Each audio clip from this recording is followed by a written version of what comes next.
Oke, kita masuk kembali. Kali ini penjelasan terkait dengan teori keperawatan Hildegard Peplau. Nah, Hildegard Peplau ini tokoh keperawatan dari Amerika Serikat. Kalau sebelumnya kita membahas Florence Nightingale itu dari Inggris, nah sekarang kita bahas Hildegard Peplau yang memang rata-rata teoris keperawatan setelah itu tuh datangnya dari Amerika Serikat setelah Florence Nightingale ini karena influence dari Florence itu bisa sampai ke negara tersebut sehingga banyak sekali teoris-teoris keperawatan setelah Florence itu yang muncul dari Amerika Serikat dan mungkin ke depannya juga kita akan banyak membahas tentang teoris keperawatan dengan latar belakang kenegaraan negara USA atau Amerika Serikat. Baik, kita masuk. Capaian pembelajaran kita ya otomatis menjelaskan biografi Hildegard Peplau, lalu mengidentifikasi nilai-nilai yang dimiliki Hildegard Peplau, serta menjelaskan konsep utama teori keperawatan Hildegard Peplau, dan mengidentifikasi aplikasi teori keperawatan Hildegard Peplau.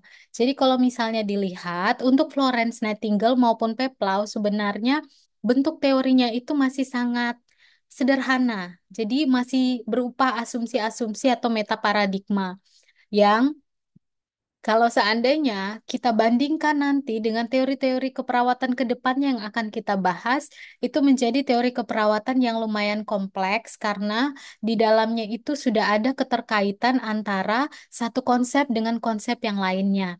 Seperti yang mungkin Ibu pernah jelaskan sebelumnya, teori ini masih bersifat sangat mendasar sehingga masih di dalam fase metaparadigma teori. Lalu setelah itu nanti naik ke teori filosofi, lalu model konseptual, lalu grand teori, dan teori yang bisa diaplikasikan atau ke middle range teori.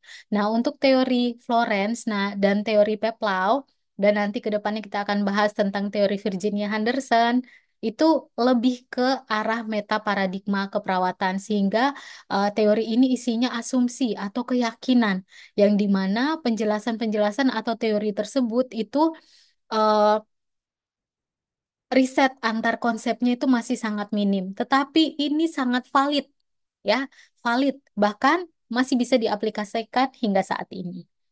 Baik, ini fotonya dari Ibu Hildegard Peplau. Nah, latar belakangnya Hildegard Elisabeth Peplau dikenal sebagai ibu keperawatan jiwa.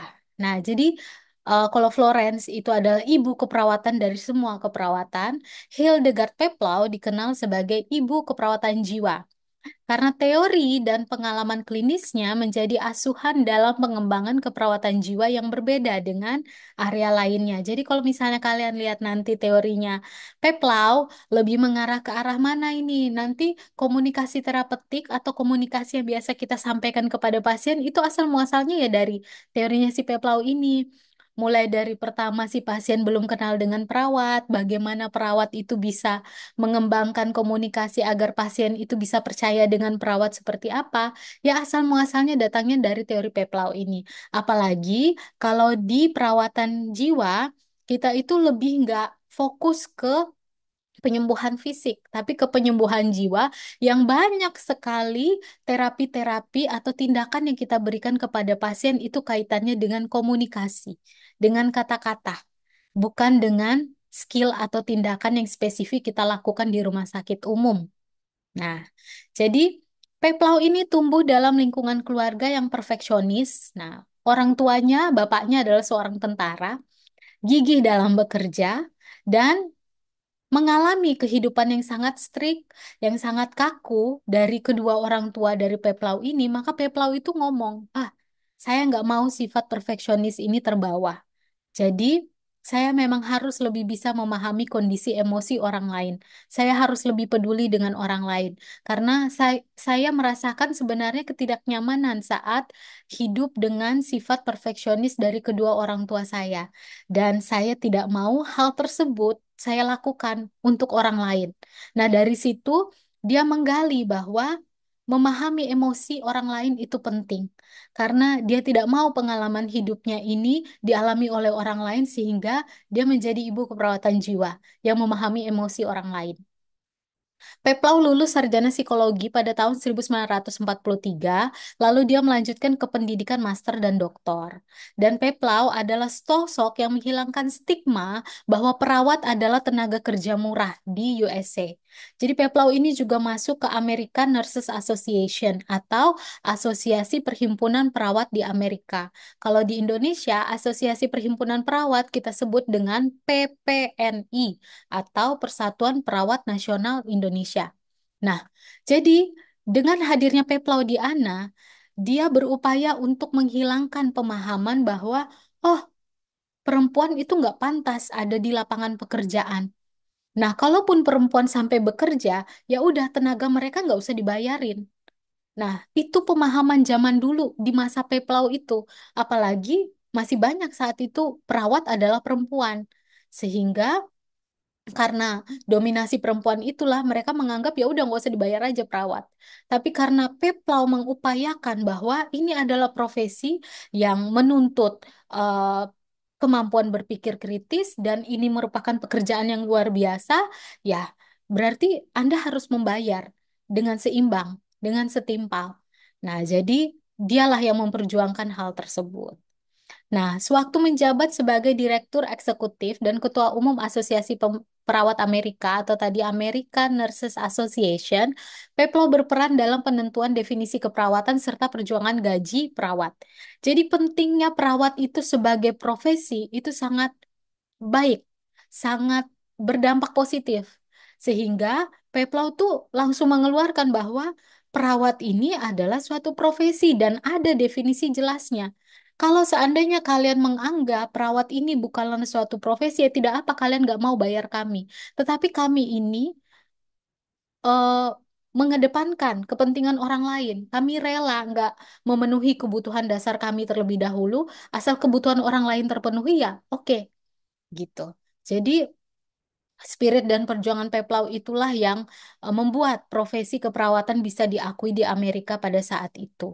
Dan perawat perlu memahami perilaku mereka sendiri sebelum menolong orang lain dalam menentukan masalah.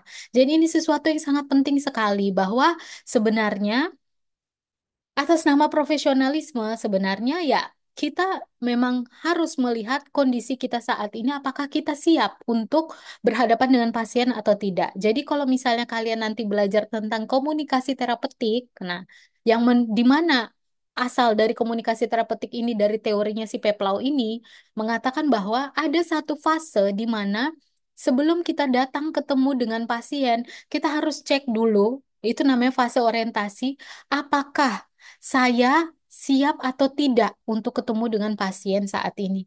Jangan sampai saat saya ketemu pasien malah saya tidak menghadirkan diri saya secara profesional sebagai seorang perawat.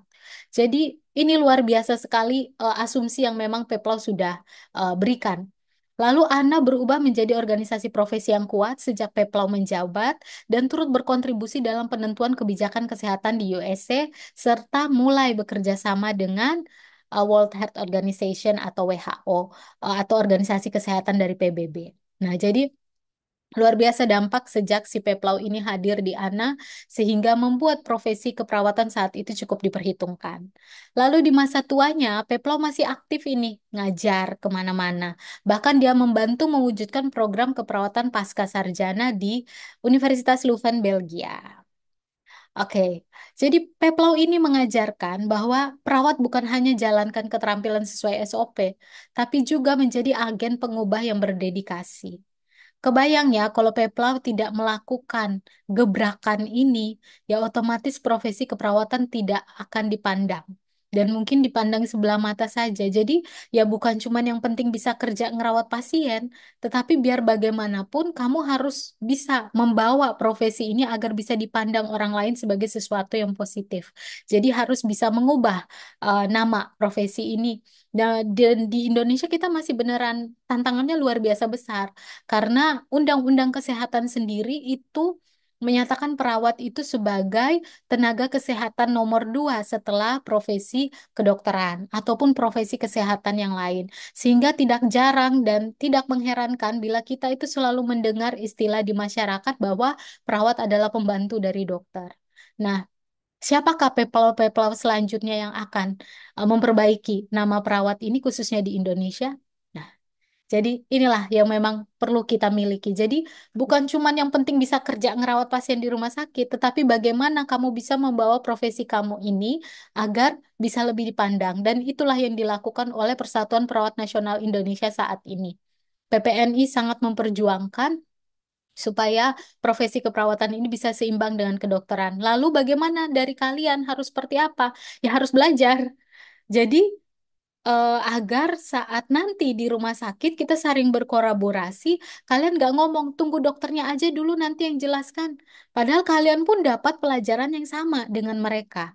Jadi kalau memang kalian punya kompetensi yang baik, kalian bisa menjelaskan kondisi penyakit dari pasien, ya kenapa enggak? Karena perawat pun punya legalitas untuk melakukan edukasi kepada pasien. Hanya saja ya kita selalu tidak pede untuk melakukan hal itu dan cenderung mengkategorikan kita sebagai profesi yang di bawah profesi medis atau profesi tenaga kesehatan yang lain. Nah, jadi itu semua terkait dengan mindset lagi yang perlu kita tanamkan.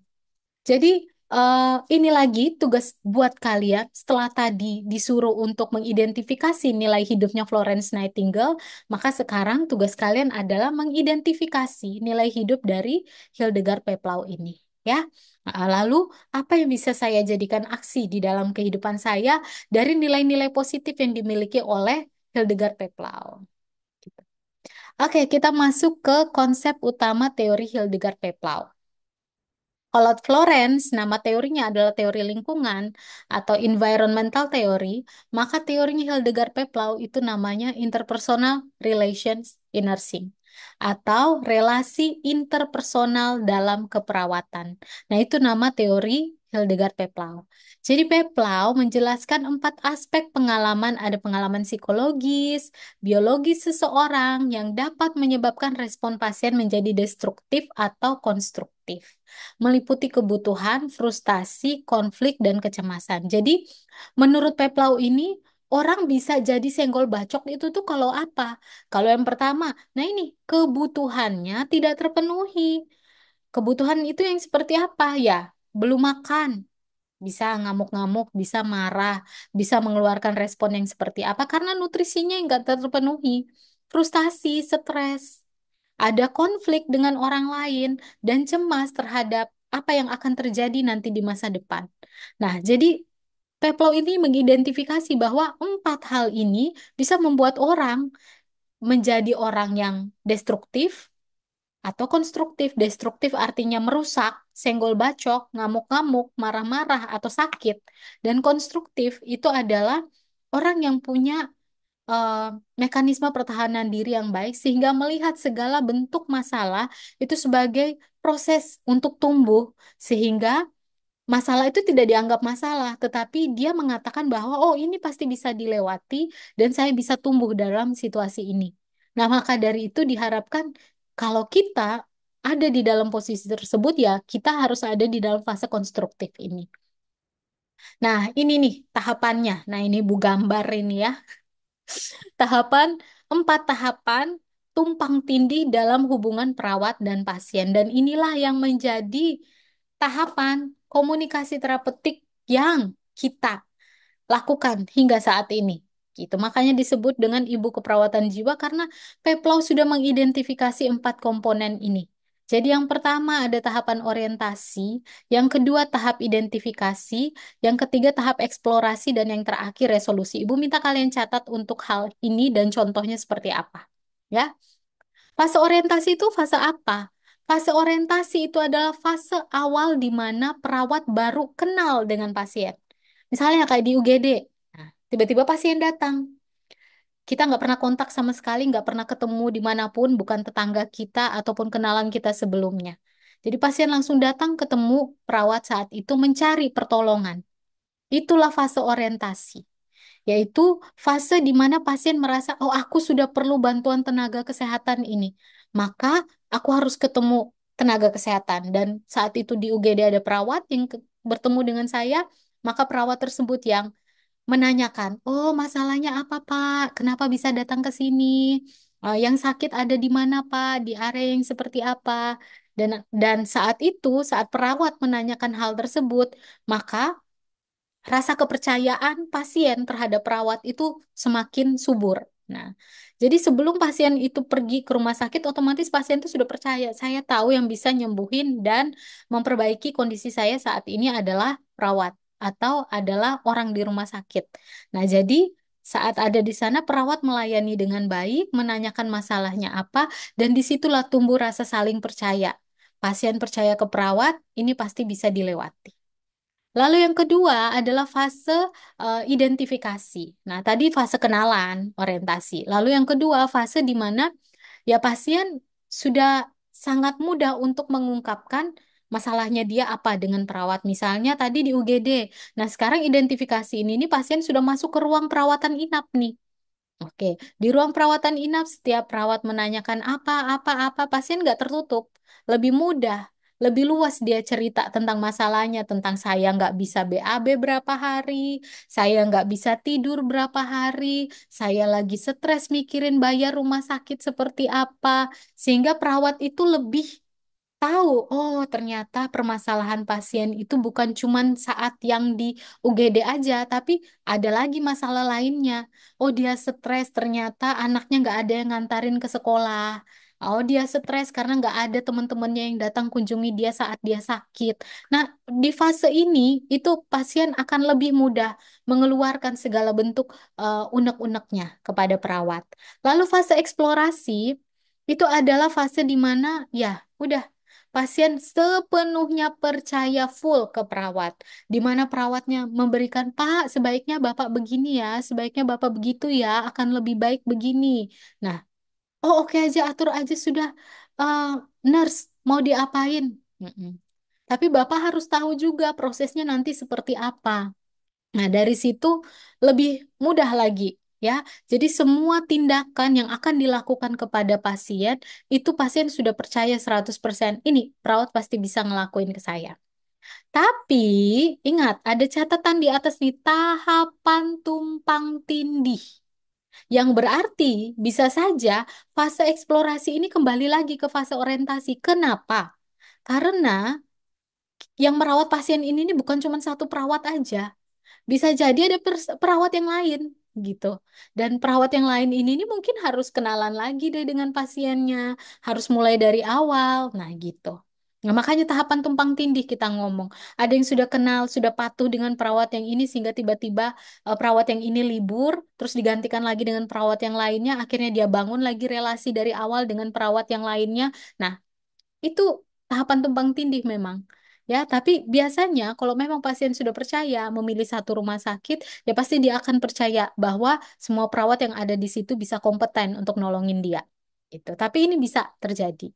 Dan yang paling terakhir itu adalah fase resolusi, yaitu fase akhir dari hubungan. Jadi pasien sudah mulai sembuh, kesehatannya sudah mulai terselesaikan, dan akhirnya hubungan dengan perawat tuh sudah hampir selesai gitu. Sudah mau pamit-pamitan ini. Oke, pasien sudah mau pulang. Jadi fase resolusi ini nih ya fase di mana pasien sudah mempersiapkan diri untuk pulang ke rumah, sudah tidak lagi terkoneksi dengan perawat gitu ya. Tapi tiba-tiba nanti di masa depan pasiennya sakit lagi, ketemu lagi dengan perawat ini, ya masuk lagi nih ke tahapan tumpang tindih. Ya, apakah nanti ke orientasi lagi kah, atau identifikasi, atau eksplorasi, atau resolusi. Jadi seperti itu kenapa disebut dengan tahapan tumpang tindih. Lalu ini rentang yang menunjukkan aspek-aspek dalam hubungan perawat dengan pasien. Jadi perawat ada tujuan personal, pasien juga ada tujuan personal. Jadi sebenarnya semuanya punya tujuan yang berbeda dan minat yang berbeda. Yang ada di fase orientasi tadi, ya. Terus pendapat individu tentang arti masalah medis dan peran masing-masing pada situasi yang sulit. Ini masih masa orientasi ini. Jadi, sebagian memiliki pemahaman bersama, sebagian lagi memiliki pemahaman individual tentang masalah medis. Jadi, di fase ini adalah fase identifikasi, di mana pasien punya pendapatnya sendiri. Oh, aku sakit itu masalahnya di sini. Tapi perawat tuh tahu, oh, masalahnya pasien tuh bukan di sini, tapi di sini. Nah, akhirnya mereka sama-sama berbicara. Nah, masuk ke fase eksplorasi, memahami masalah bersama, menyambungkan. Jadi, sebenarnya masalah Bapak tuh begini. Dan yang Bapak perlukan tuh ini. Nah, ini fase eksplorasi. Dan akhirnya bisa berkolaborasi untuk menyelesaikan permasalahan bersama secara produktif. Dari yang tadi orang asing, nggak ketemu, nggak tahu siapa apa-apa, punya persepsi masing-masing terkait dengan kondisi yang terjadi di dirinya, dengan komunikasi yang baik, akhirnya perawat bisa menyampaikan permasalahan pasien apa, dan akhirnya pasien pun paham apa yang terjadi pada dirinya dan mau berkolaborasi untuk menyelesaikan masalah tersebut. Nah, ini luar biasanya komunikasi, the power of communication antara si perawat ke pasien sehingga bisa menyamakan ide yang berbeda. Nah, gitu. Persepsi pasien yang sebelumnya nggak benar ke persepsi perawat yang benar, ya. Misalnya, anak kena diare, ya. Orang tua taunya anak kena diare ya, mungkin karena salah makan atau eh, jajan sembarangan, oke. Nah, terus saat sampai di rumah sakit ternyata perawat tuh ngeliat kuku anak itu tuh nggak pernah dipotong, lalu ada hitam-hitam, kotor-kotor yang nyempil di area kukunya, sehingga perawat itu ngomong, Ibu, eh, siapa tahu penyebab diare dari anak ibu itu karena memang kurang menjaga kebersihan dari tubuhnya. Nah, jadi akan lebih baik kalau kuku ini seharusnya dipotong. Tapi si ibunya bilang, loh, nggak bisa, kami itu di budaya kami, kalau seandainya orang sakit, itu nggak boleh potong kuku, itu dilarang. Nah, disitulah perawat bicara, masuk komunikasinya. Seperti ini, Ibu. Jadi tidak ada mitos-mitos di dalam dunia kesehatan. Bahwa dari hal-hal yang kita pelajari, kuman-kuman penyebab yang bikin anak ibu diare itu bisa muncul dalam situasi apa saja. Ya memang bisa dari makanan yang tidak bersih, tetapi juga dari kebersihan, contohnya kuku, ya. Dan kalau berdasarkan ilmu yang memang kami miliki, itu tidak ada sama sekali kaitannya dengan memotong kuku dengan sakit, karena memang nggak ada penelitian tentang itu dan teori tentang itu.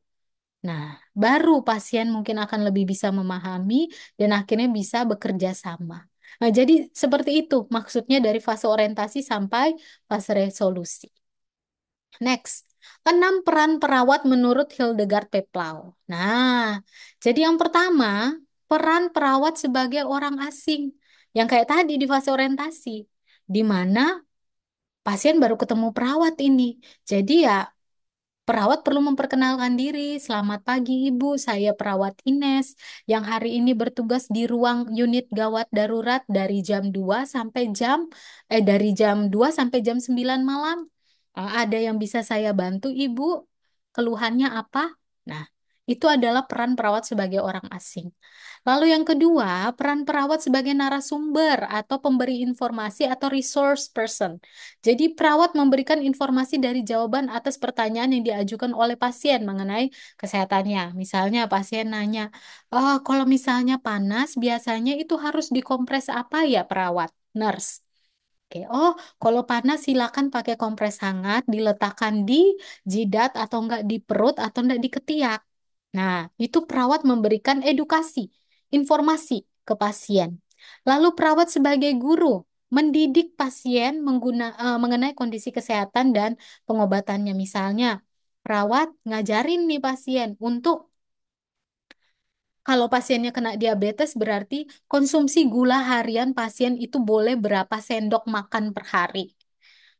Supaya mencegah tidak terjadi diabetes di masa depan, maka konsumsi gula per hari berapa? Nah, edukasi.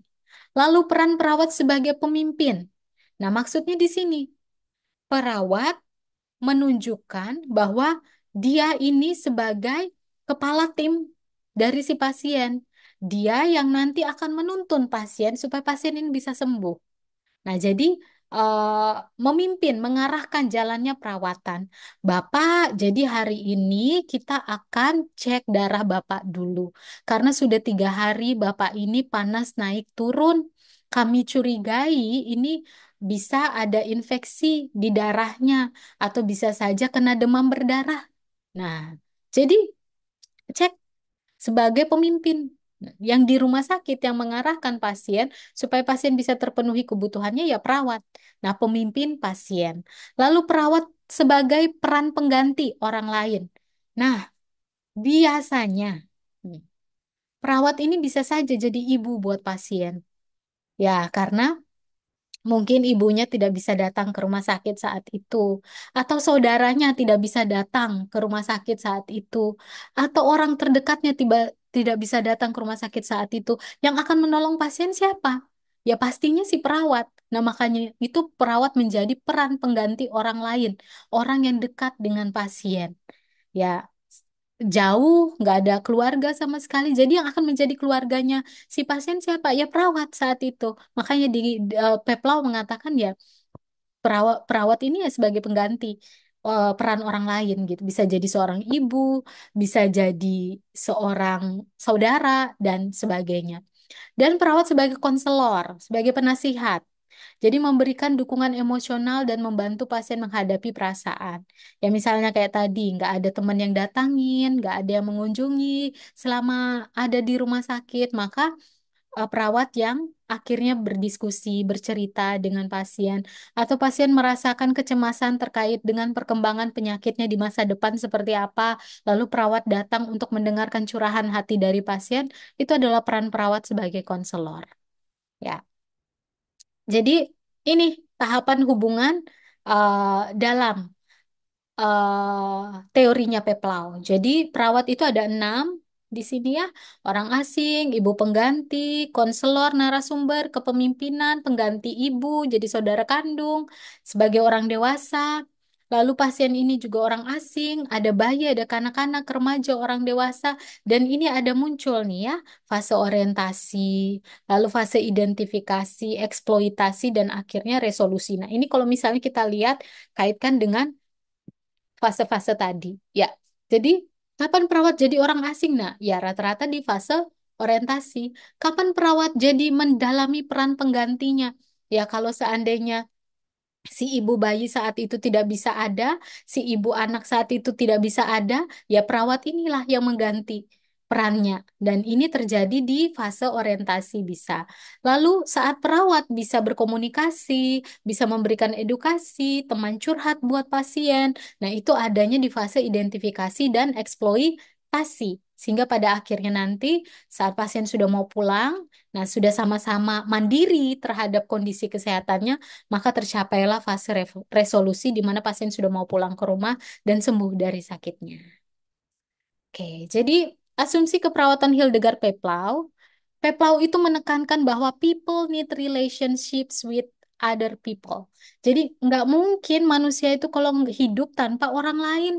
Jadi ya memang harus berbagi dengan orang lain. Tidak mungkin kalau manusia hidup sendiri gitu. Nah, jadi ya di sini menunjukkan bahwa pasien itu nggak mungkin kalau seandainya sendirian kalau nggak ada perawat yang bisa menolong. Jadi relationships constitute the social fabric of life. Nah, kita makhluk sosial. Dengan membangun hubungan dengan orang lain, maka kita sudah mengembangkan hubungan sosial kita di dalam kehidupan kita ini. Dan interpersonal relationship are important throughout the lifespan. Kita nggak bisa hidup sendiri ya. Jadi buat kalian yang memang masih sering sendirian atau agak sulit untuk membangun komunikasi dengan orang lain, apalagi kalian ini calon perawat, tolong mulai sekarang dikendorkan baut-baut kekakuan itu. Ya, supaya apa? Ya, karena kita nanti akan banyak berkomunikasi dengan orang lain, membangun hubungan interpersonal. Jadi diharapkan belajar cara komunikasi, bukan diam-diam baik gitu ya. Karena kunci paling penting kita untuk bisa ngomong dengan orang lain ya komunikasi itu. Dan membangun hubungan dengan orang lain adalah komunikasi. Sangat simpel. Ya kayak misalnya kalian naksir dengan orang. Ya kalau kalian nggak nyampein, ya orang itu nggak bakalan tahu. Ya udah kalian mendem doang deh. Nah siapa tahu orang itu juga punya perasaan yang sama kan. Nah disampaikan gitu loh ya, jadi itu juga yang disampaikan dengan si Peplau ini. Jadi perawat harus bisa komunikasi gitu ya. Interpersonal relationship are the bedrock of quality of life. Ini pentingnya si hubungan interpersonal antar orang, itu adalah dasarnya, batu dasarnya itu untuk membangun kualitas hidup yang lebih baik. Orang lebih senang, lebih happy itu kalau bisa ketemu dengan orang lain. bukan hidup sendirian. Ya, jadi tolong ya kalau memang kalian agak susah untuk komunikasi dengan orang, belajar pelan-pelan. Dekati dulu dengan teman, siapa tahu ada teman yang enak diajak ngomong, ya coba datangin teman itu. Nah, setelah itu bangun lagi relasi dengan teman yang lainnya karena perawat itu tidak boleh pendiam, ya. Okay, in every nurse-patient contact, there is the possibility of working towards common understanding and goals. Ini yang Ibu ngomong tadi ya. Oke, dalam kontak antara perawat dan pasien selalu ada kemungkinan bekerja untuk satu tujuan yang sama. Ya kayak tadi kan, pasiennya kena diabetes mellitus, supaya gula darahnya stabil, maka perawat mengajarkan atau mengedukasi pasiennya untuk konsumsi gula harian itu harus berapa miligram atau berapa sendok atau berapa gram hariannya. Nah, common goal-nya itu apa? Tujuan samanya itu apa ya? Supaya pasiennya gulanya nggak naik gitu.